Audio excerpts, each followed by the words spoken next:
My friend, I welcome you to a journey of discovery that has accompanied me for many years. It is a journey that leads to the doorstep of habits so profound, so unshakable, that once you cultivate them, you will find yourself less vulnerable to the upheavals of life. Some call these disciplines, or virtues, or even pillars of strength. But you and I, in our quiet conversation here, will know them as habits, daily, conscious choices that shape our character and our fate. And I promise you, when you master these 6 habits, truly weaving them into the fabric of your days, you will find that nothing, no adversity, no scornful voice, no unexpected tragedy can ever break your spirit. Welcome to the channel. If you're new here, don't forget to smash that like button and hit subscribe. It really helps the channel grow. Did you know only 15% of you watching are subscribed?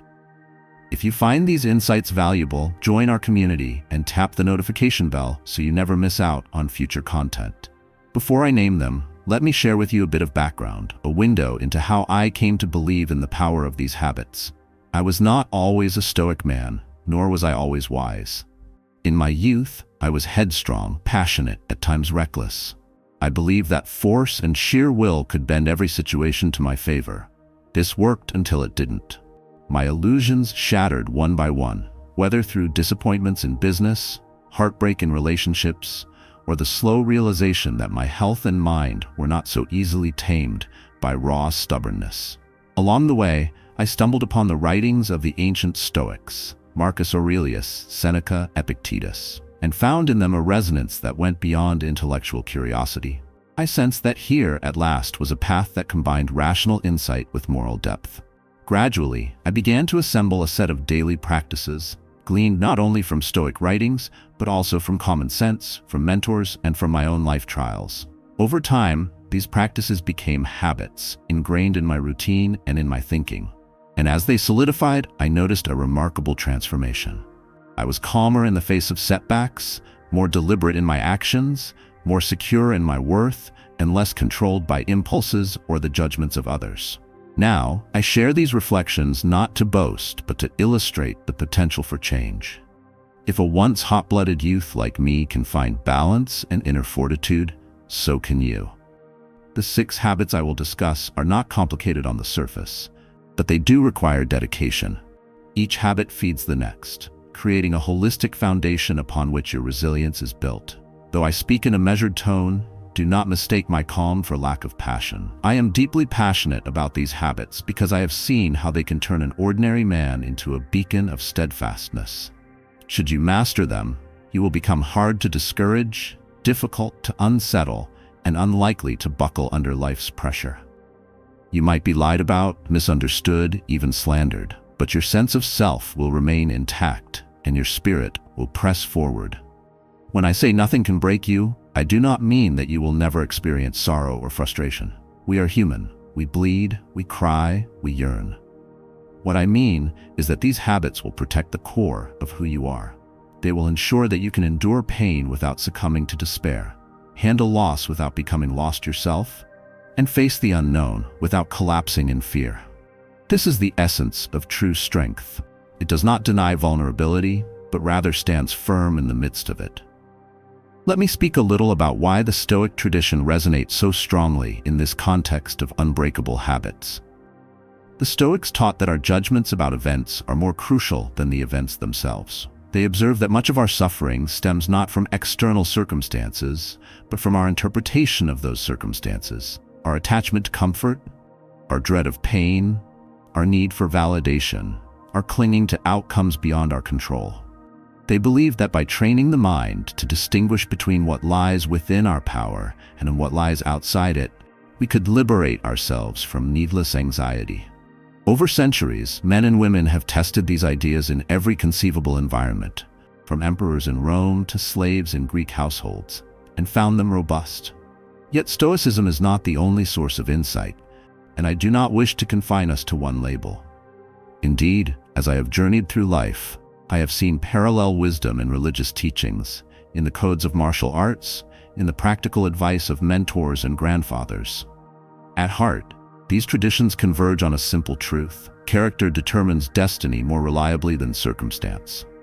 Nowhere is this more evident than in the daily habits we choose, for we can speak noble words and dream of lofty ideals, but it is our habits that shape how we actually live and respond. The man who daily trains his patience, daily refines his priorities, daily checks his impulses, this is the man who, over time, becomes unshakable. You might wonder what these specific 6 habits are. Rest assured, we will explore them together.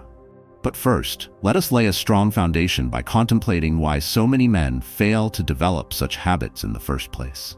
Have you ever noticed how readily we slip into routines that weaken us, rather than strengthen us? We skim through social media the moment we feel bored or anxious. We snack on junk when we are stressed. We lash out verbally when we feel slighted. Repetition cements these behaviors into habits. Even though they offer no real nourishment for our mind or spirit, they become second nature. This is why men often feel broken after repeated disappointments. They have no mental or emotional scaffolding to prop themselves up when adversity strikes. But what if we replace these destructive micro-habits with constructive ones? Imagine a man who, every time he feels bored or anxious, steps away from the noise, takes a mindful breath, and reaffirms a core principle of his life. Or who, instead of grabbing junk food, drinks a glass of water, goes for a brief walk, or reads a brief passage from a wise text. Over time, these repeated positive actions become just as second nature as the negative ones were. The difference is that they fortify rather than erode his resilience. That is precisely the point of the 6 habits we shall delve into. They are like pillars in a temple, each one supporting the structure so that no storm, earthquake, or siege can topple it. Now let me also address an important question. Why 6 habits and not 5 or 7 or some other number? Truthfully, the number is less important than the content. I've found that in my own life, these 6 form a coherent whole, each reinforcing the others. If I had to list them succinctly, they could be described in a single breath. But we do not want a mere list, we want to live them. So we will proceed carefully, weaving a narrative around each, showing how it complements the others. Our aim is to see how they manifest not just in theory, but in the gritty day-to-day realities of a man's life, whether that man is leading a company, raising a family, or searching for purpose after many struggles. Before we dive into the first habit, I want to share a brief personal memory that encapsulates the essence of unbreakability. Many years ago, I encountered a man, let's call him Severus, who had lost almost everything in a span of months. His business collapsed due to an economic downturn, his marriage ended, and he was estranged from certain family members. He faced financial ruin, heartbreak, and loneliness, all at once. By any account, he had every reason to retreat into despair. Yet, when I met him, I was struck by his calm eyes and unruffled demeanor. He did not pretend that his losses were trivial, nor did he hide his grief. But he carried himself with a quiet dignity, acknowledging the pain without being consumed by it.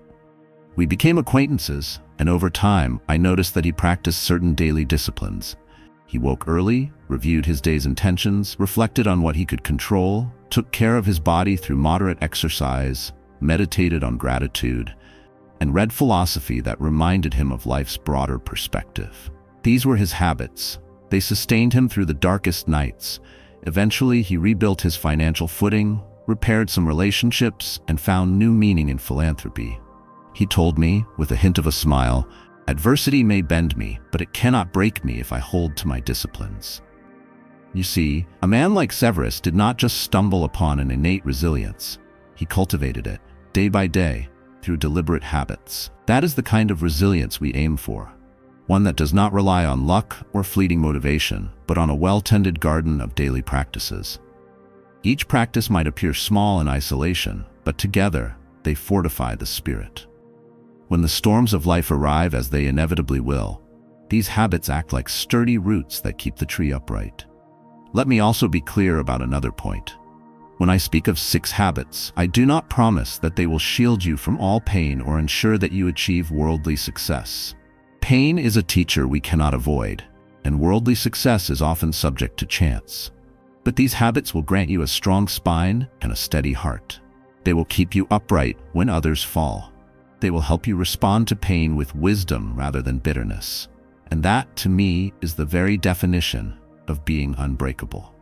Now, let us gently move into the domain of the first of these habits, which forms a kind of bedrock for all the rest. It is the habit of reverence for the present moment, what some might call mindfulness, others might call presence, and still others might describe as paying attention to the here and now. Why start with this? Because if you lack awareness of what is unfolding in front of you, whether it's your own breath, your emotional state, or the subtle cues in a conversation, you will be swept along by impulses and external triggers. You cannot harness your will or direct your actions effectively if you are perpetually distracted. When a Stoic sage like Marcus Aurelius advises us to confine yourself to the present, he isn't preaching escapism or denial of past and future.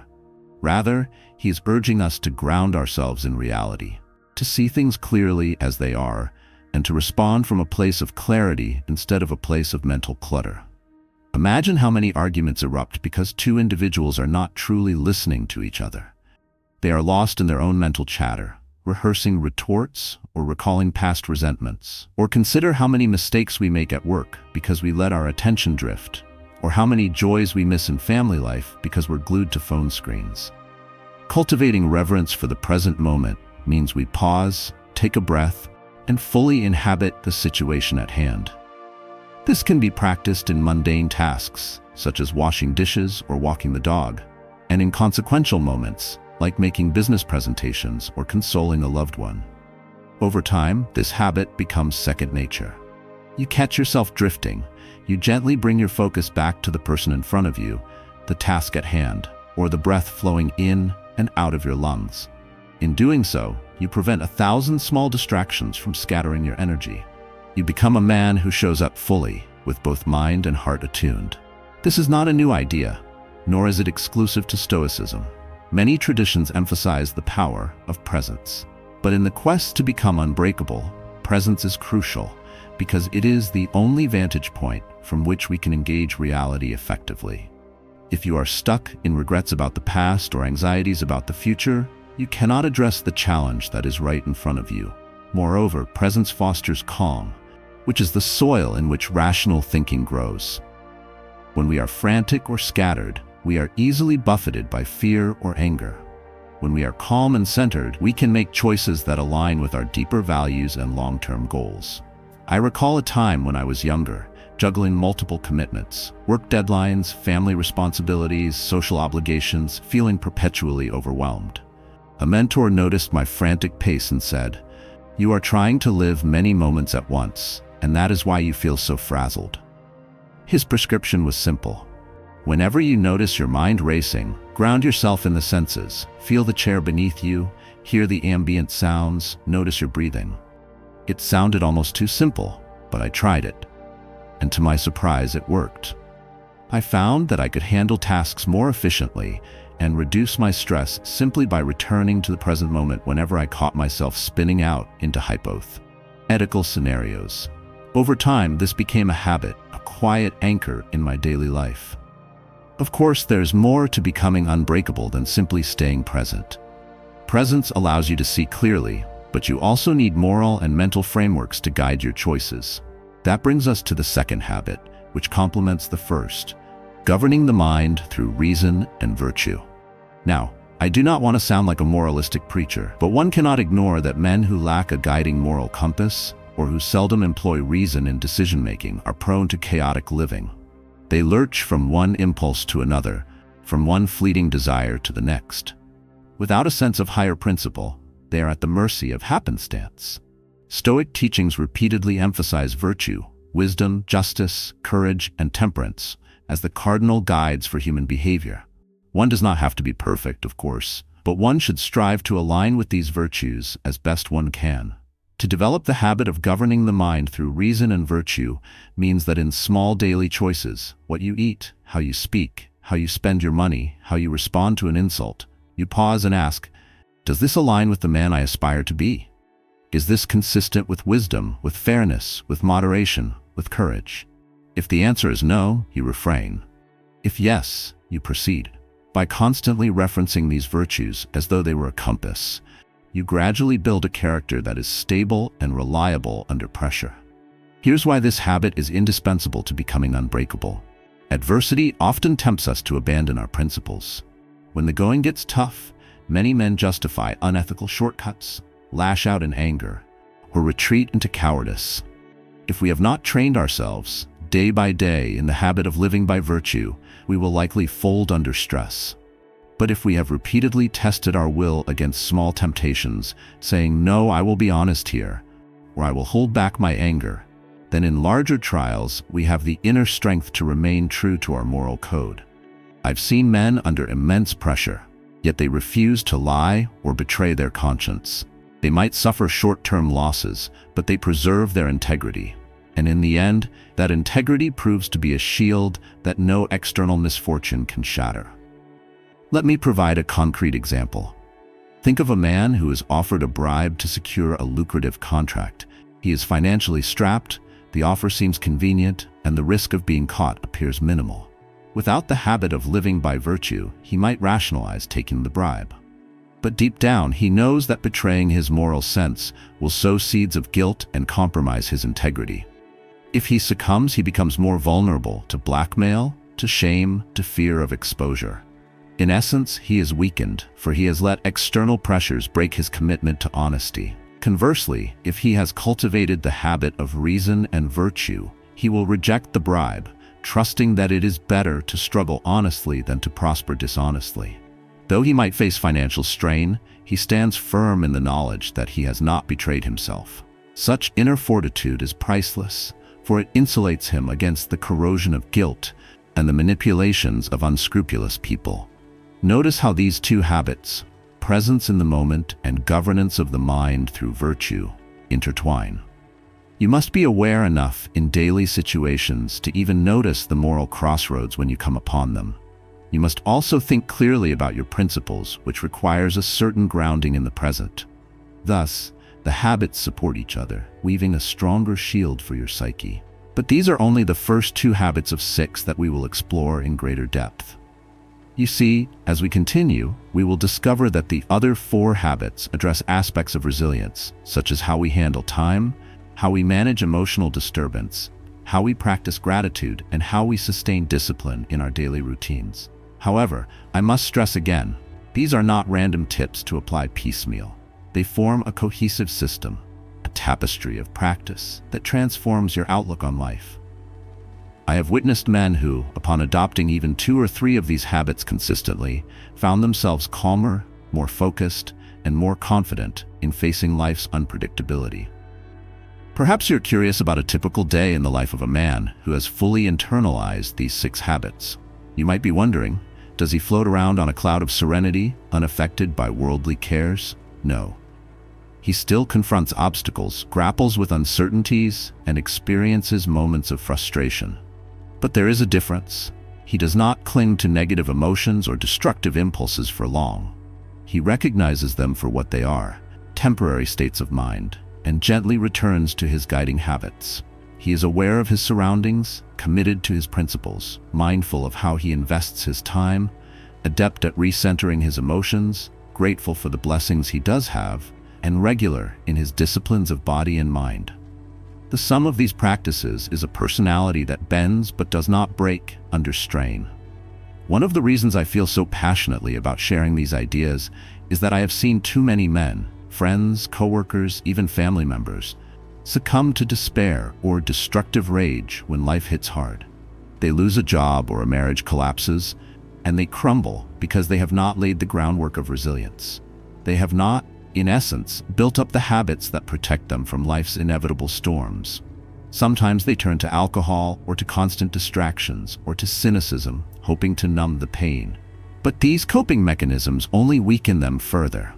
The crisis ends, but the scars remain, and they have learned no new wisdom to prevent the pattern from repeating. On the other hand, those who have systematically developed these unbreakable habits face the same storms but emerge with their dignity intact. They may feel pain and sorrow, but they do not let it define them. They respond, adapt, rebuild, and, most importantly, grow from the experience. Marcus Aurelius said, "The impediment to action advances action. What stands in the way becomes the way." This means that the very obstacles that threaten to break you can become stepping stones to greater mastery if you have the right mindset and habits.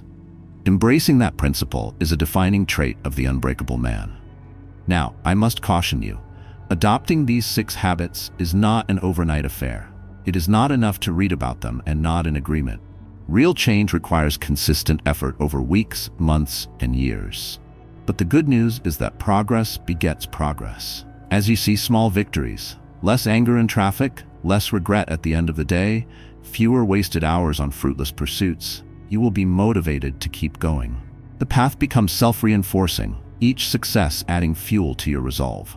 It helps too to have a sense of community, or at least one ally who shares your commitment to growth. If you have a friend or partner who can keep you accountable, exchange insights, and encourage you during lapses, you will find the process smoother. But even if you must walk this path alone, remember that the voices of ancient sages, the lessons of books, and the examples of noble individuals throughout history can guide you. In that sense, you are never truly alone, for you stand in a lineage of seekers who have walked this road before. Let me also address the potential criticism that focusing on these habits might lead to rigidity or an over-controlled life. True Stoicism is not about becoming a robotic ascetic who never smiles or relaxes. On the contrary, once you have established these grounding habits, you often find more freedom to enjoy life's pleasures in moderation, more mental bandwidth to be creative, and more capacity for genuine connection with others. The discipline serves as a framework that liberates rather than stifles your deeper human potential. Imagine the difference between a musician who improvises with skill because he has mastered the scales and techniques versus one who randomly hits notes without training. The more discipline you have as a foundation, the more gracefully you can improvise in life. Indeed, the old philosophers often remind us that virtue, discipline, and presence are not ends in themselves but means to a flourishing life. They enable us to love without attachment, to work without obsession, to compete without malice, to laugh without guilt, to rest without laziness, and to help others without self-righteousness. They make us better husbands, fathers, colleagues, and citizens because we are not so easily derailed by petty emotions or fleeting temptations. In short, they help us become the best version of ourselves, a version that is, in the final analysis, much harder to break when adversity strikes. As we continue our exploration, we will delve into the other 4 habits in detail, each accompanied by examples, reflections, and practical tips for incorporation into daily life. Let me outline the journey we will undertake in these next parts, though I will do so only in the broadest strokes, as you requested minimal topical signposting. Essentially, we will see how mastering our time, harnessing emotional resilience, practicing gratitude and perspective, and establishing disciplined routines each play a crucial role in fortifying us from within. We will also examine how these habits interact, forming a tapestry that shields us from the harsh winds of fortune. Before I close this first section, I want to leave you with a simple exercise to prepare for what comes next. Look at how you spend your day tomorrow. From the moment you awaken, try to be aware, at least sporadically, of your mental state. Are you present, or do you drift through tasks on autopilot? When confronted with a small annoyance, do you apply reason and virtue, or do you respond impulsively? You need not judge yourself harshly, just observe. This awareness will set the stage for implementing the habits that I will soon describe.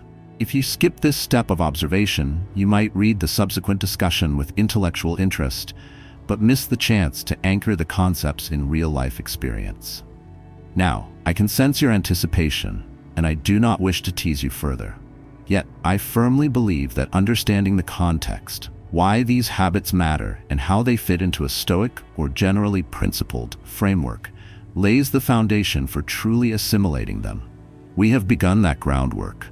In the upcoming portion of our journey, we will delve more concretely into each of these habits, offering a narrative that not only explains, but also inspires. You will see that these habits are not mere philosophical abstractions, but practical instruments you can wield daily to stay strong in a chaotic world. May you rest well with these thoughts, letting them kindle a flame in your mind. And as we reconvene for the next segment, prepare yourself for a deeper immersion into the disciplines that have shaped countless resilient souls across history. Indeed, I promise you, my friend, if you faithfully integrate these habits, you will find that no storm can wash away your resolve. No tragedy can permanently darken your heart. You will stand as a testament to the quiet power that emerges when a man commits to living his life with intentionality, virtue, and unwavering presence. My friend, I'm glad you've returned for the next stage of this journey. Perhaps you've spent some time contemplating the first two habits we touched upon, the habit of remaining present in the moment and the habit of governing your mind with reason and virtue.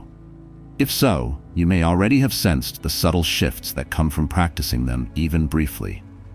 But as you know, there are 4 more pillars to this framework, 4 additional habits that, once cultivated, will strengthen your resilience to a point where adversity cannot break you. Today, we will delve into the third habit, a practice concerning the wise use of time. Few things slip through a man's fingers more easily than time. We take it for granted when we believe we have an abundance, and we lament its scarcity when we realize how precious it truly is. Ancient Stoics like Seneca wrote extensively about how men squander their hours in trivial pursuits, only to wake up one day and discover that life has nearly passed them by.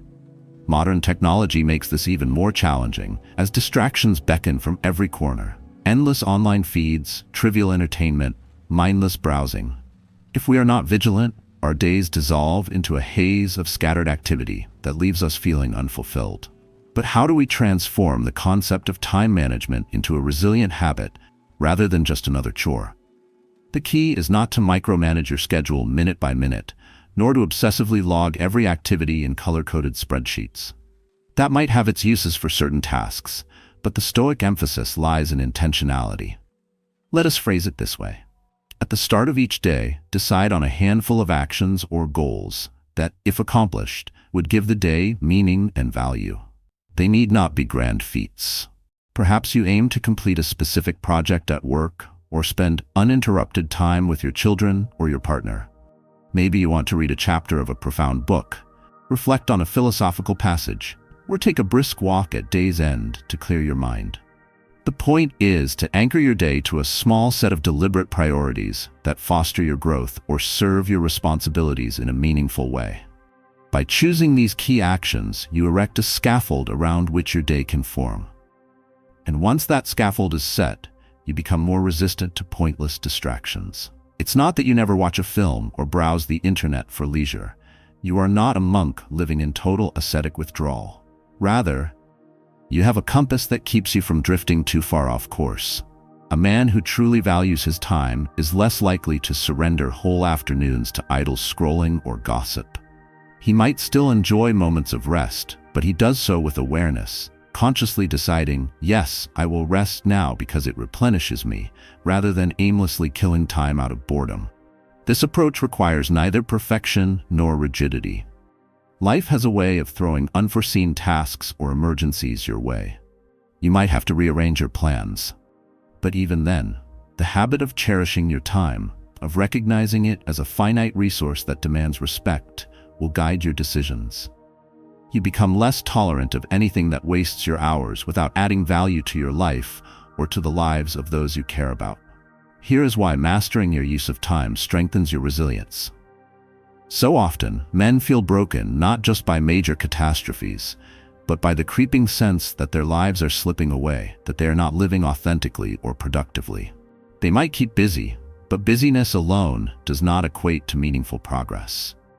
If you dedicate yourself daily to the things that truly matter, learning, relationships, health, fulfilling work, personal reflection, you accumulate a sense of purpose.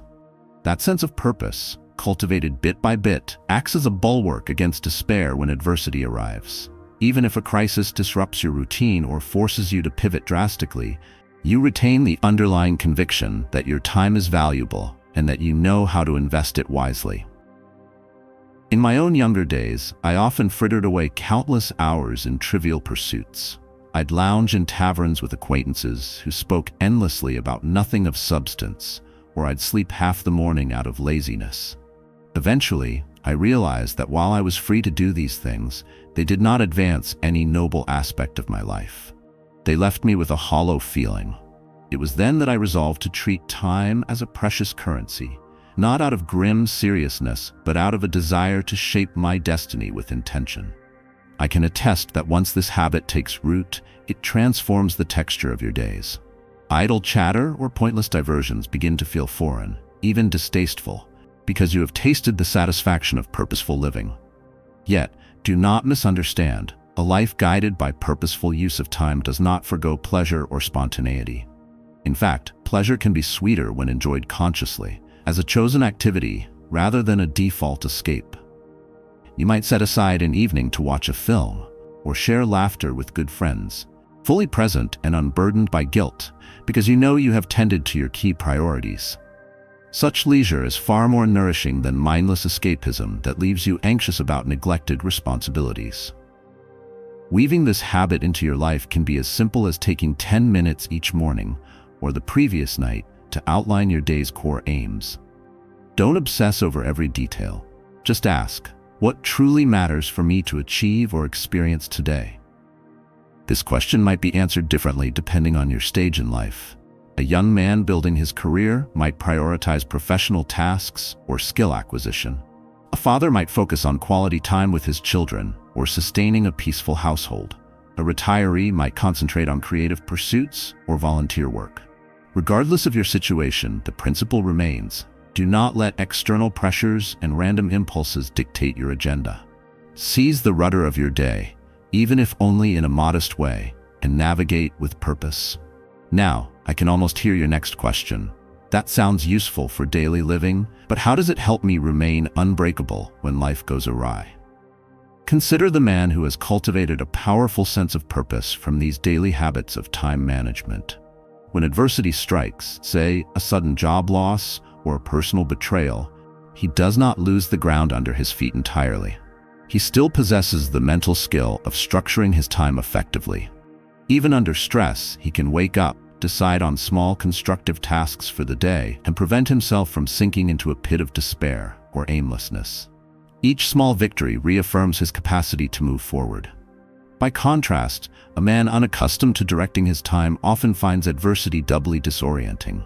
With no framework in place, he may drift, consumed by anxiety or resentment, losing hours to unproductive rumination. Over time, that drifting can erode self-esteem and fortitude, leaving him vulnerable to a deeper sense of brokenness. With that, we come to the fourth habit, which I call emotional self-regulation through awareness and detachment. Let us be very clear.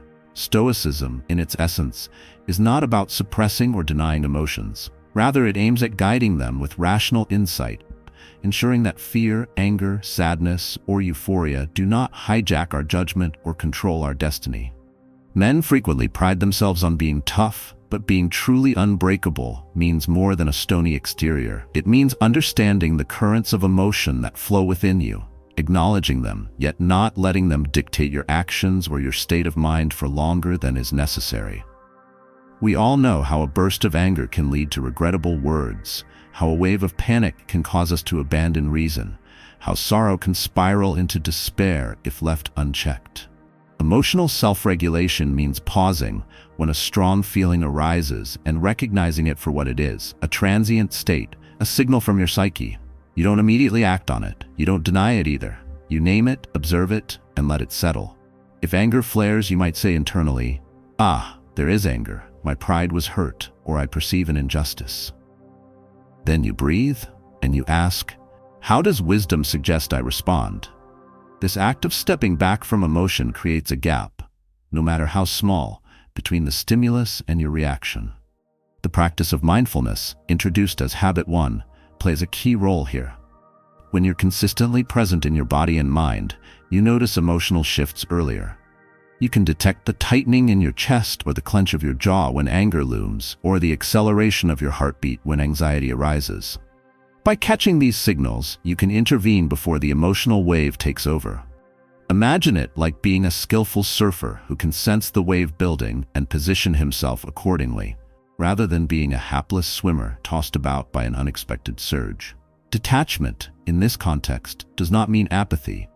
It means you learn to see your emotions as phenomena rather than as identities.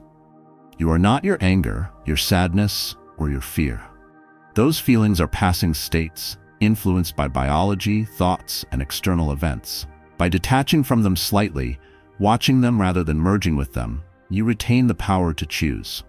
Sometimes you may decide to channel your anger into assertive action if an injustice truly must be addressed. But you'll do so with clarity, not blind rage. Consider a concrete example. You are in a meeting at work, and a colleague publicly criticizes your recent project, implying you're incompetent. Immediately, anger and embarrassment well up. Without emotional self-regulation, you might snap back defensively or carry a grudge that poisons future interactions. But with stoic detachment, you note the emotion rising. You let the initial flush of anger pass through you, acknowledging it, but not fueling it with self-righteous internal dialogue. Then you decide how best to respond. Perhaps you calmly ask for specifics, or perhaps you state your perspective in a measured tone. In the end, your dignity remains intact, and the conversation stands a better chance of reaching a constructive resolution. This practice, repeated over time, cements a powerful habit. Emotions no longer bully you into rash words or hasty choices. Why does this matter for becoming unbreakable? Because life's harsh blows often strike us at an emotional level. A betrayal by someone you trusted can spark a maelstrom of rage and despair. A financial crisis can incite panic. Health problems can provoke fear of mortality. If you have trained yourself in emotional self-regulation, these storms can buffet you, but not destroy you. You'll still feel the pain, but you won't flail in it without direction. You'll gather yourself, respond thoughtfully, and prevent the negative emotion from wreaking havoc on your life. Over time, you build confidence that no matter what emotional challenges emerge, you can navigate them with a measure of grace and composure. Let us move to the fifth habit, the daily expression of gratitude and perspective. Now, gratitude might sound like a soft virtue, something that is nice to have, but not crucial to unbreakable resilience. On the contrary, cultivating gratitude is among the most potent ways to remain grounded when adversity strikes. Why? Because gratitude shifts your focus from what is lacking or wrong to what remains good and sustaining in your life. It is not denial of problems. It is a recognition that alongside problems, there are still blessings, however small, that anchor you in hope and appreciation. Gratitude also expands your perspective. You begin to see that, while you might be enduring hardships, you have endured hardships in the past and survived. Or that there are people in dire straits far worse than yours. Or that there is still fresh air to breathe, the warmth of the sun, the kindness of a friend, the promise of a new morning. Such reflections do not magically erase your troubles, but they prevent you from sinking into absolute despair. They remind you that life is multifaceted, pain and beauty coexist. The ability to hold these truths simultaneously is a hallmark of a resilient mind.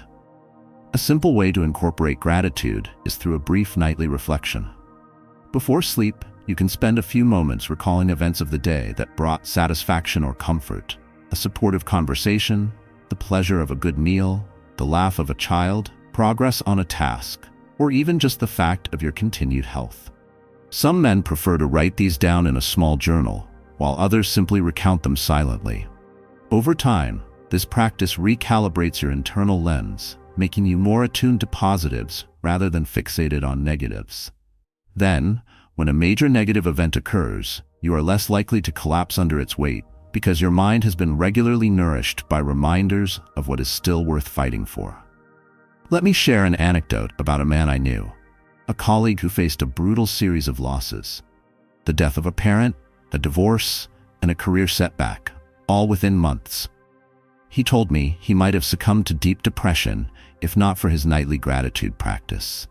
Every night, despite his grief, he forced himself to list at least 3 things he appreciated that day, no matter how trivial they seemed. Some nights it was little more than, "I enjoyed a hot cup of tea," or "My neighbor smiled at me in the hallway."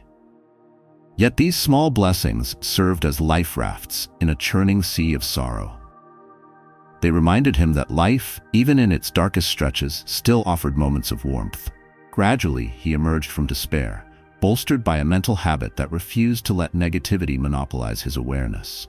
Moreover, gratitude nurtures humility, which is essential for reason and virtue to flourish. When you recognize that much of what sustains you, health, support of loved ones, opportunities, are gifts beyond your sole creation, you become less arrogant. You become more generous and more receptive to lessons. And that open, humble stance fortifies you further, making it easier to accept help when needed and to offer help when you can. It's a beautiful cycle. Gratitude begets humility, humility begets openness, openness begets growth, and growth nourishes resilience. Having laid out these 4 habits in detail, presence in the moment, governance by reason and virtue, wise use of time, emotional self-regulation, and gratitude, let us now address the 6th and final habit, regular self-reflection and personal calibration. This habit acts as a unifying thread, tying together all the others and ensuring that your growth is ongoing rather than static. Life is never stagnant. As we gain new experiences, confront fresh challenges, or endure losses, our perspective inevitably changes. Without regular self-reflection, you might drift from your principles or let your habits lapse. Self-reflection does not require elaborate rituals, though some men find structure helpful, such as journaling or a weekly review session where they examine how they lived the previous days. The essence is simply to take a step back and ask, am I living in alignment with the habits I treasure? Where have I slipped into old tendencies or let emotion get the better of me? How am I allocating my time, and is it consistent with my values? What new lessons has the week taught me about resilience? By systematically posing such questions, you shine a light on blind spots. You catch small deviations before they become major derailments. You refine your approach to each of the other habits, ensuring they evolve with your changing circumstances. Now, some exciting news. Our channel now offers a members club. By joining it, you'll unlock exclusive benefits, deeper content dives, and personal insights. Join us on this journey, and let's build a meaningful life together. And I also humbly ask you to leave a comment, as it helps my channel immensely. If you do not know what to comment, just write "better every day," so I know you reached this far. And don't forget to subscribe for more content like this. Also, I've linked some books on Stoicism that helped me become the man I am today, and will also help you achieve a Stoic mindset. In addition to looking back, self-reflection also looks forward. You might consider upcoming challenges or goals and plan how to apply your habits more effectively. For instance, if you know a tense family gathering is on the horizon, you can rehearse how to stay present, maintain emotional self-regulation, and practice gratitude, even if old conflicts resurface. This proactive reflection is akin to a Stoic exercise called premeditatio malorum, or premeditation of evils, in which you anticipate potential difficulties so that you can face them with prepared composure rather than blind panic. Coupled with daily self-reflection, it creates a powerful system of mental readiness. Let me emphasize that self-reflection is not about self-criticism in a destructive sense. There is a difference between examining your failings with honesty and berating yourself harshly. If you catch yourself falling short in a particular habit, perhaps you have been letting social media devour hours of your day, or you've snapped at loved ones in anger. Acknowledge it calmly and resolve to improve. Wallowing in guilt or shame serves no purpose other than undermining your confidence. Instead, let your reflection be guided by a solution-oriented mindset. Ask, how can I implement a change or strengthen my awareness so that this lapse becomes less likely in the future? And here is why this 6th habit cements your unbreakable stature. Life is dynamic, and no matter how strong your foundation is, new pressures can arise that test your mettle. Without periodic recalibration, even the most disciplined man can gradually stray from his path. But with a consistent practice of self-reflection, you remain vigilant. You spot signs of stagnation or complacency. You adapt your habits to new phases of life. A father whose children are grown has different daily focal points than a new father, for example. Yet the underlying commitment to presence, virtue, time management, emotional regulation, and gratitude remains. Thus, self-reflection ensures you continually refine your sword, never letting it rust or become blunt through neglect. Now, my friend, we have named all 6 habits, weaving them into a tapestry of resilience. 1. Reverence for the present moment. 2. Governance of the mind through reason and virtue. 3. Wise use of time. 4. Emotional self-regulation through awareness and detachment. 5. Daily expression of gratitude and perspective. 6. Regular self-reflection and calibration. But I caution you again, do not treat this as a mere checklist. Each habit intertwines with the others, creating a holistic framework. When you practice presence, you become more adept at using your time intentionally. When you use your time intentionally, you find more space for gratitude and reflection.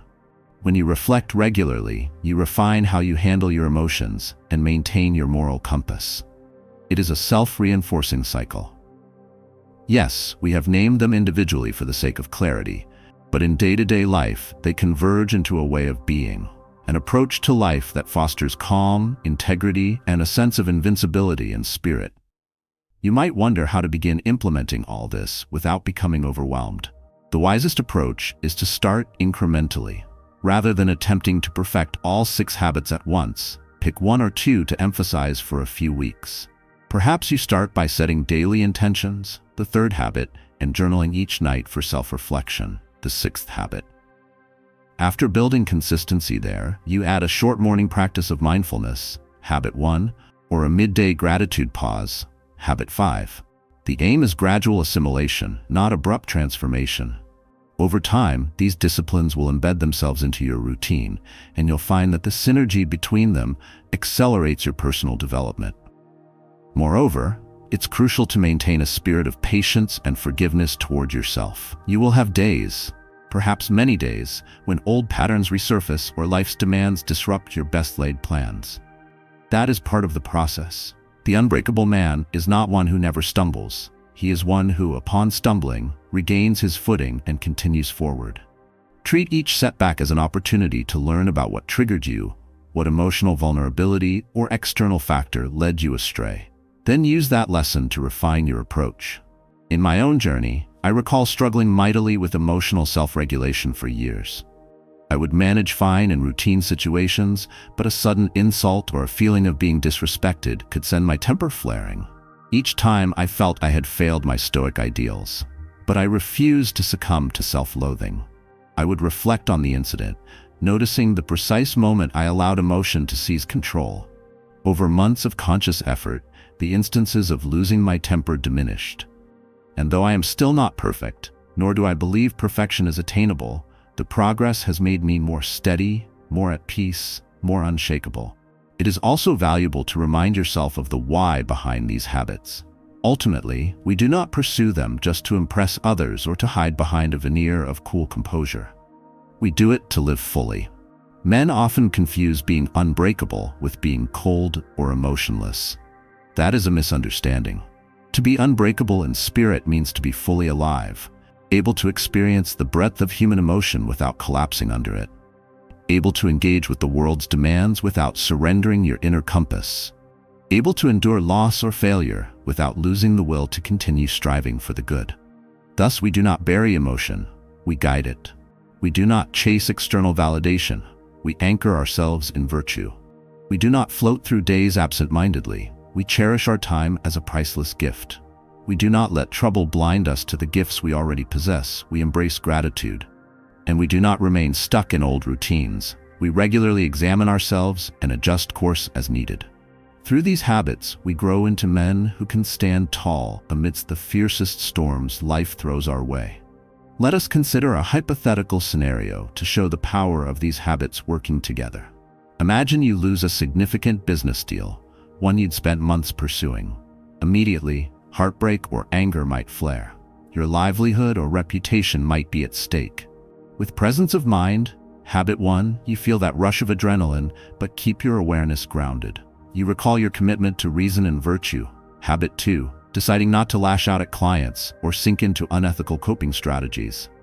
Next, you restructure your day's plan. Habit 3, to address urgent financial needs, perhaps contacting colleagues or exploring alternative leads. Emotional self-regulation, habit 4, keeps you from letting fear paralyze your decision-making. Gratitude, habit 5, helps you remember other sources of support, family, mentors, prior successes that can sustain you during this setback. Finally, nightly self-reflection, habit 6, allows you to analyze what went wrong, how you handled it, and what might be done differently in the future. This approach, repeated consistently, transforms a potentially devastating defeat into a learning experience that, rather than breaking you, refines you. Throughout my own life, I have seen countless men confronted by crises not of their own making. Illnesses, accidents, economic downturns, and some collapsed while others persevered. Often the difference lay not in raw talent or luck, but in the habits they had cultivated beforehand.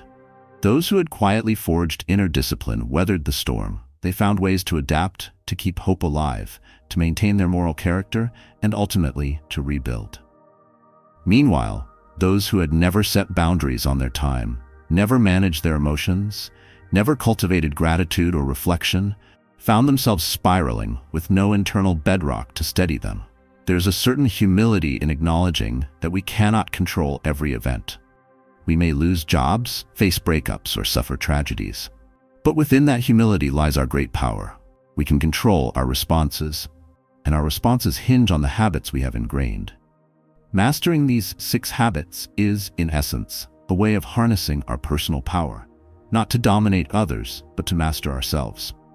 At this point, you might sense a rising eagerness to integrate these principles more deeply into your life. Or perhaps a cautious skepticism. Can these really withstand the harshest realities? I would answer that no philosophy or method can grant you a life free from pain, but a Stoic-inspired regimen of habits can ensure that even the harshest realities do not destroy your inner core. I've witnessed men who, after personal catastrophes, reflected that their habits, daily journaling, mindful attention, moral grounding, were what kept them from disintegrating. Many of them say that adversity ultimately revealed to them the profound strength they had cultivated all along. Indeed, one might say the final test of these habits' worth is how they function in extreme adversity. Let us say you face a tragedy like the sudden loss of a loved one, or a medical diagnosis that upends your life. In those moments, your emotional self-regulation does not banish grief, nor should it. You will weep, you will mourn, you will feel the weight of loss. Yet, because you've trained yourself not to be ruled by emotion alone, you will also find the capacity to tend to practical matters, to seek support from friends and professionals, and to eventually channel your grief into honoring the memory of what was lost, rather than succumbing to nihilism. Your gratitude habit may help you treasure the memories and love that existed, reminding you that those blessings, however fleeting, had immeasurable value. Your reflection habit will guide you through the process of recalibrating your life in the aftermath. And so, piece by piece, you rebuild. What might have broken you entirely instead becomes a crucible that hardens your character into a form both compassionate and resolute.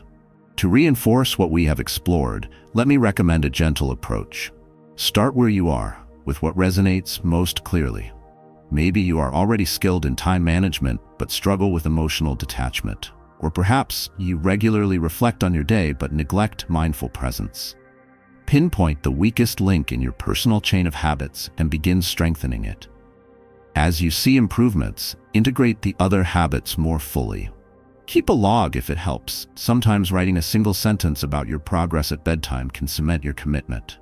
For instance, today I spent the first hour after work in mindful silence, and I noticed how it improved my interactions afterward. You may also choose to read more deeply in Stoic and related philosophies. Marcus Aurelius's Meditations is a prime example of daily self-reflection in action. Seneca's letters offer practical advice on time usage and emotional self-control, while Epictetus hammers home the crucial distinction between what we can and cannot control. Their words can serve as daily companions, reinforcing your resolve. But remember that reading alone is insufficient. The real alchemy happens when you apply the principles, stumbling and rising again. In the final analysis, these 6 habits are not about achieving some perfect Stoic ideal. They are about forging a life that is robust, purposeful, and worthy. In mastering them, you do not become immune to life's shocks, but you do become far less likely to shatter under their impact. The sense of nothing can break you arises not from arrogance, but from the calm assurance that you have internal resources no external force can truly destroy. I hope that the seeds we've planted here find fertile ground in your mind. As you move forward, Imagine each habit taking root and intertwining with the others, forming a living, growing framework of resilience. Let it be your shield, your guiding star, and your steady companion through the varied landscapes of life. Part of you may feel a quiet exhilaration at the prospect. If I truly commit to these habits, how much more capable, serene, and grounded will I become? That spark of enthusiasm is precious. Nurture it. Let it lead you to tangible steps, day by day. One morning of mindful presence, one evening of gratitude, one conscious act of emotional restraint, one weekly session of self-review. These small acts accumulate into an unassailable fortress of character over time. And I promise you, my friend, the day will come when you look back on your old self, the one more prone to fear or distraction, and realize how far you've journeyed. At that moment, you'll carry within you a serene conviction that no matter what lies ahead, you have built a mind and heart that can endure. In our next conversation, I'll share further reflections on how to integrate these habits even more seamlessly into different spheres of life: work, family, friendships, and personal challenges. We will also explore potential pitfalls, such as perfectionism, burnout, or misinterpretations of Stoicism that can lead to emotional repression. For now, though, take a moment to absorb what we've covered. Reflect on the synergy of these habits and how they form a blueprint for inner resilience. And remember, the path of the unbreakable man is, at its core, a path of daily choices, gently repeated, woven into the fabric of who you are. Until we meet again, carry this knowledge with a light heart. Do not let it weigh you down with the pressure to be flawless. Instead, let it inspire you with the realization that your destiny is, in large part, shaped by the habits you choose to cultivate. And with each mindful breath, each principled decision, each grateful nod to life's blessings, you are forging the unbreakable within. My friend, in our previous conversations, we have laid out all 6 habits in some detail: presence in the moment, governance of the mind through reason and virtue, wise use of time, emotional self-regulation, daily gratitude, and regular self-reflection. By now, if you've been following along, you may feel both inspired by the vision they present and somewhat daunted by the idea of sustaining these practices in a world that is often chaotic and full of distractions. Let me assure you, this reaction is normal. Growth rarely comes without challenge, and adopting these habits in earnest can indeed reshape your routine, your relationships, and your sense of self. As we begin to wrap up, I want to delve into the question of application. How do we integrate these 6 habits into our everyday life in a way that is both practical and long-lasting? In my experience, the men who see the greatest benefit from a Stoic-informed regimen of habits are those who find ways to adapt and personalize them, blending them with their individual duties, passions, and circumstances. After all, no 2 men lead the same life. We vary in our professions, our family structures, our cultural backgrounds. Yet, the universality of these 6 habits lies in their capacity to align us with core human values: awareness, morality, discipline, emotional intelligence, gratitude, and introspection, regardless of external differences. Let us begin with a brief reflection on how these habits can aid a man in his professional domain. Picture someone who works long hours in a high-stress environment. He might be a manager in a busy firm, a frontline worker handling customers, or a specialist juggling complex tasks. Such a man could easily become a victim of overwhelm, losing sight of his deeper purpose amid deadlines and quotas. But if he adopts the habit of starting each day by clarifying his top priorities, the wise use of time, he gains control over his schedule before chaos intrudes. If he remains present, rather than letting his mind slip into constant distraction, he can handle tasks more efficiently. Emotional self-regulation helps him respond calmly to work conflicts, avoiding blow-ups that could tarnish his reputation or undermine his leadership. Gratitude keeps him aware that, despite the pressures, he may have a job that puts food on the table and offers avenues for growth. Regular self-reflection ensures that he learns from missteps and refines his strategies. And all the while, grounding himself in virtue helps him maintain honesty and fairness in his dealings with colleagues, clients, or subordinates. You can see how these practices, woven into a daily professional routine, generate a compound effect. Far from being intangible ideals, they translate into tangible outcomes: improved decision-making, better interpersonal dynamics, and reduced stress. Over time, a man recognized for his calm under pressure and his moral integrity tends to rise in esteem. Even if his career path is winding, he carries within him an inner poise that external setbacks cannot wholly dismantle. Conversely, without these disciplines, even a skilled or intelligent man may become undone by office politics, stress, or moral compromises. Another domain to consider is personal health and well-being, both physical and mental. Many men in the 25 to 65 age range grapple with balancing work, family responsibilities, and self-care. They might yearn to exercise more, eat better, or reduce stress, yet find themselves sabotaged by old habits. This is where presence of mind and wise use of time become especially potent. If you are accustomed to drifting through your day on autopilot, you may graze on unhealthy snacks or skip workouts simply because you didn't plan otherwise. But if you start your morning by setting an intention, today I will take a 20-minute walk, or I will choose a healthy lunch, and remain mindful of that intention throughout the day, you are far more likely to follow through. Emotional self-regulation can quell the impulse to stress eat or overindulge. Gratitude can remind you how fortunate you are to have a body capable of movement, deserving of care. And again, self-reflection at day's end can reveal patterns of success or relapse, guiding you to adjust accordingly. Physical well-being, in turn, reinforces mental clarity, creating a virtuous cycle. A strong, rested body supports a calmer, more focused mind. Instead of feeling at the mercy of cravings or fatigue, you gradually become the steward of your own energy. Life's pressures still arise, but you have more stamina and presence to face them. Over the years, I've come to see bodily self-care not as vanity, but as a moral responsibility, an application of reason and virtue to the domain of health. After all, how can we serve our loved ones or fulfill our potential if we continually neglect our body's fundamental needs? Family and close relationships provide another rich field for these habits. For many men, the home is where their deepest joys and also their deepest conflicts reside.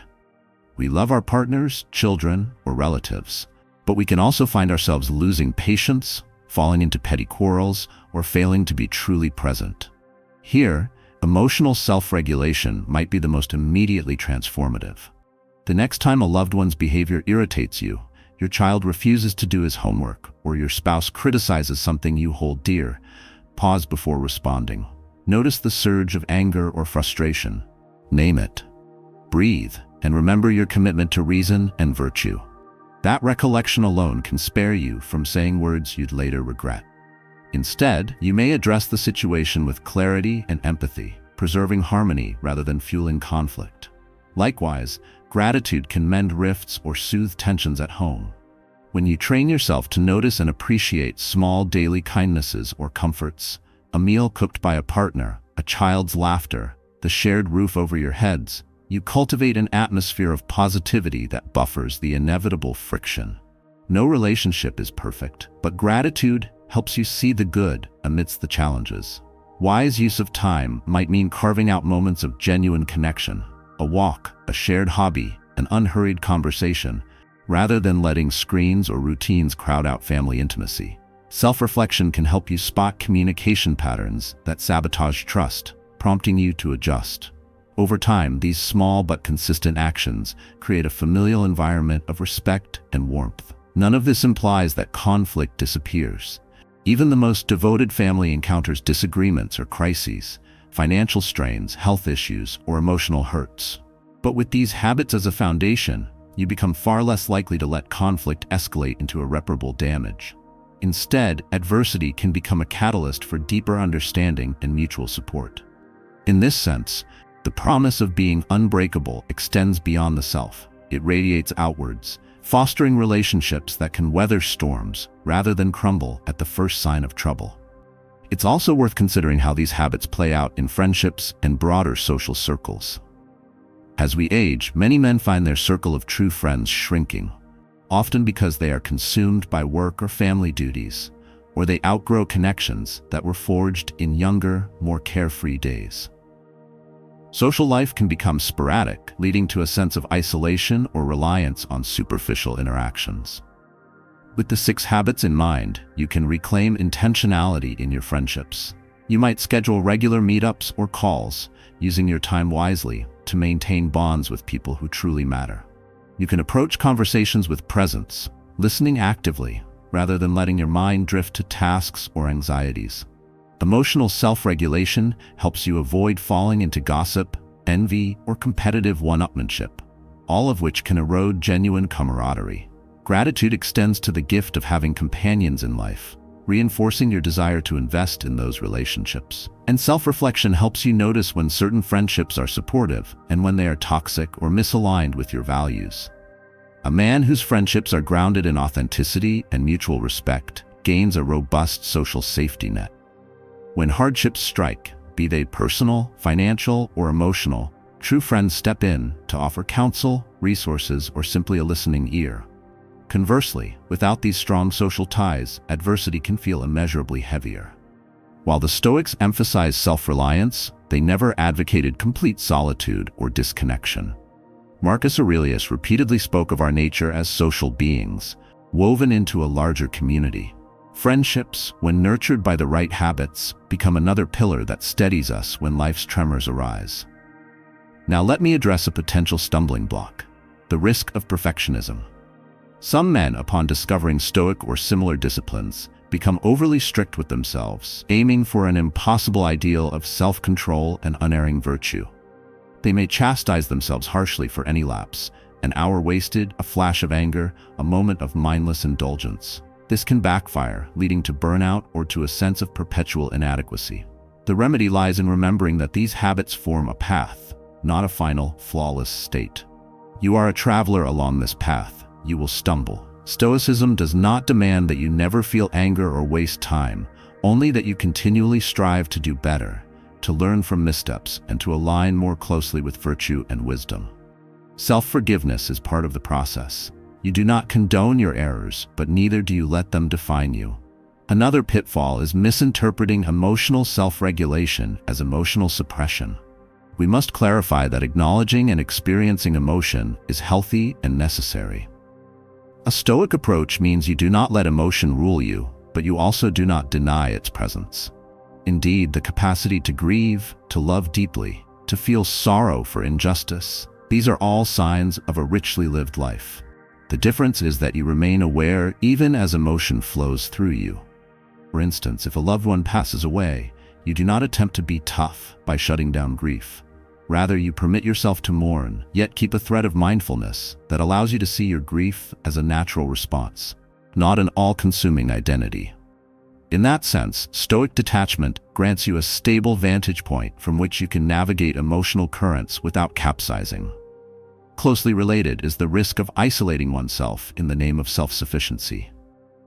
Some men believe that to be unbreakable, they must never show vulnerability, never ask for help, and never form deep attachments. This is a distortion of Stoic teaching. True Stoicism recognizes our interdependence and encourages forming healthy bonds, provided we remember that we ultimately cannot control others' minds or destinies. Asking for help when genuinely needed does not negate your self-reliance, it complements it with wisdom. For instance, if you are struggling with depression, Stoic principles do not forbid seeking therapy or leaning on close friends for support. On the contrary, reason and virtue would guide you to do whatever fosters the best outcome for your well-being and moral duty. Now, if we are to truly wrap up this conversation, we should consider the question: what does the unbreakable man look like in his day-to-day existence? Let us paint a small portrait. He wakes up with a sense of purpose, not necessarily leaping from bed with boundless enthusiasm every single day, but with a clear intention set the night before. Over morning coffee, he might reflect briefly on the key tasks ahead and reaffirm his commitment to presence, virtue, and gratitude. If negative thoughts intrude, anxiety about finances, frustration about a recent argument, he acknowledges them, notes their cause, and decides whether they merit immediate attention or can be released. At work, he maintains focus, avoids gossip, and treats colleagues respectfully, applying reason when conflicts arise rather than succumbing to anger. Even if a meeting is tense or a decision is unpopular, he remains composed, giving a measured account of his perspective. During breaks or the commute, instead of defaulting to aimless distractions, he might briefly read something uplifting, or simply sit in silence, observing his breath. He keeps track of time, ensuring key priorities are addressed, yet allows for moments of spontaneity or rest when needed. If he feels stress building, he pauses to breathe, reminding himself of the bigger picture and the values he serves. At day's end, he returns home not as a ball of frustration to be unleashed on family, but as a man who might share a meal with genuine attentiveness, ask his partner or children about their day, and respond to their joys or worries with empathy. Later, he invests a few minutes in reflection, maybe journaling about what went well, what triggered negative emotions, and how he handled them. If he slipped, raised his voice unnecessarily, or frittered away time, he notes it without self-condemnation, resolving to do better tomorrow. He might end the night by listing 3 points of gratitude: an interesting conversation, a problem solved, a moment of laughter. Then he sleeps, having planted seeds of calm and purpose in his mind, ready to bloom when morning light returns. On weekends or holidays, this unbreakable man balances leisure with growth. He might engage in a hobby that challenges him: woodworking, sports, reading, volunteering, something that nourishes both body and mind. He maintains a measure of presence even in recreation, savoring the act of play without letting it devolve into mindless time-wasting. He invests time in friendships that uplift him, checking in with old friends or forging new bonds through shared interests. He remains open to life's surprises, neither clinging desperately to routine nor wandering aimlessly. Now, one might say, that sounds lovely in theory, but real life is messier. Indeed it is. Crises erupt, from health scares to financial shocks. The day's plan can be upended in minutes. But that is precisely the point of these habits. They provide stability within chaos, not by removing chaos, but by teaching us to navigate it. The man we describe does not sail on perpetually calm seas. He sails skillfully, even when the waves are high, because he has practiced, again and again, the maneuvers needed to keep afloat. His boat may take on water at times, but it does not sink. I would also invite you to see how these 6 habits form a kind of philosophical safety net. If you fail to remain present at some juncture, your wise self-governance may still guide you. If your emotions flare out of proportion, your daily gratitude practice might soften your mood. If you squander time on a given day, the habit of self-reflection will catch that lapse and prompt course correction. Like an interconnected system, each habit supports the others, lessening the risk of catastrophic failure when one link in the chain weakens. There is, in addition, a subtle dimension of joy that arises when you live in alignment with these principles.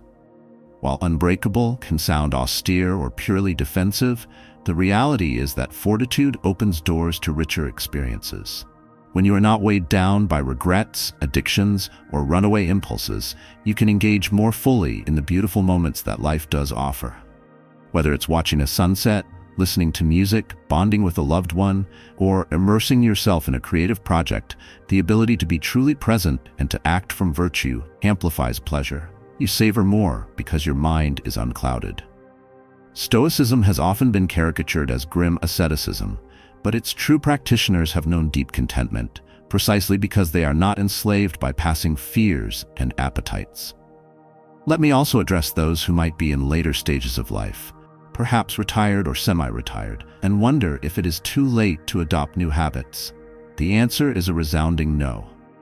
Our ability to learn and adapt remains until our final days, and the Stoics themselves taught that each day is a chance for renewal.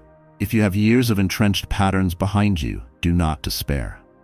Begin with small steps, set a modest daily intention, reflect for 5 minutes at night, or direct your gratitude toward the wisdom gained over a lifetime. You might be amazed at how quickly a sense of vitality returns when you make these practices a priority.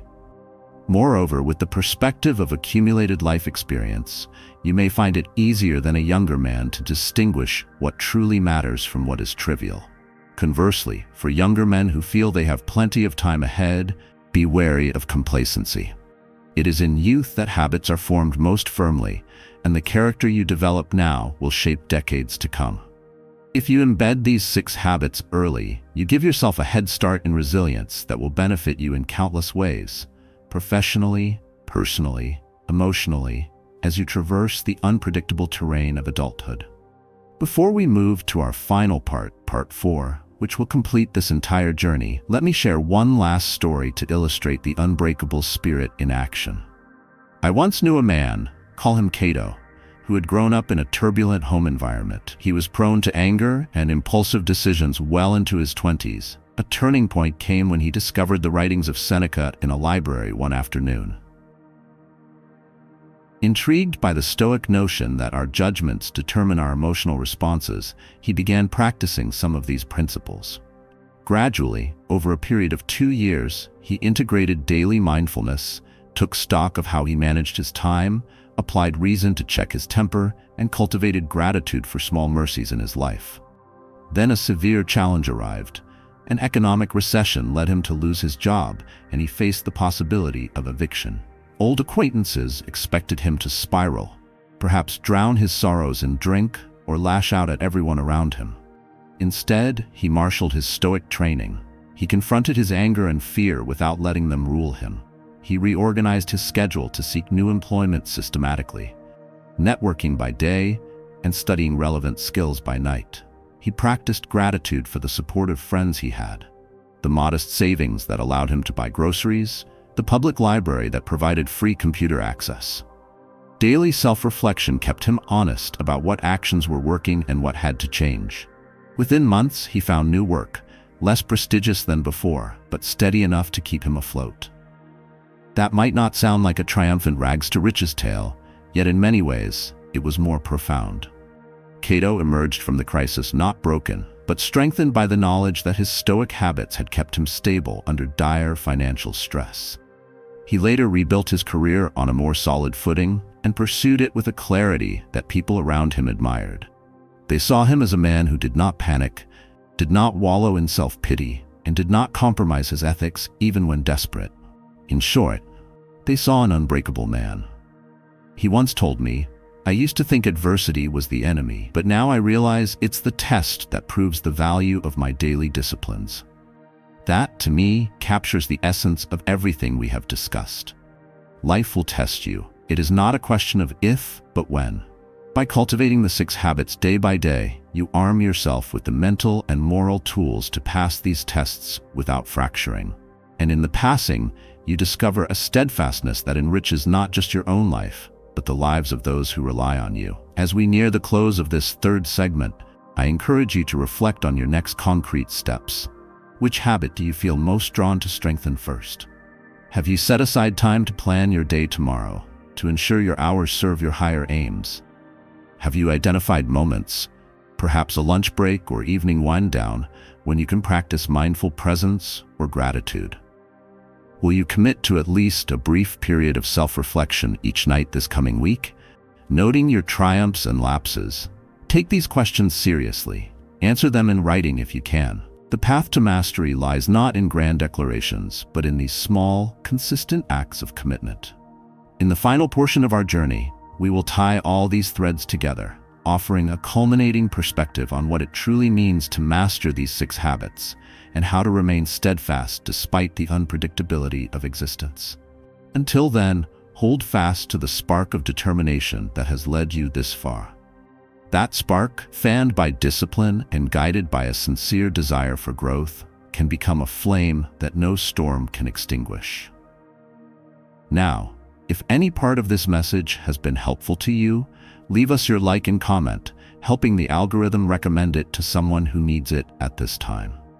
Don't forget to subscribe so you don't miss new videos. And if you look through the videos we've already uploaded, you're sure to find something to take with you. Have a good day.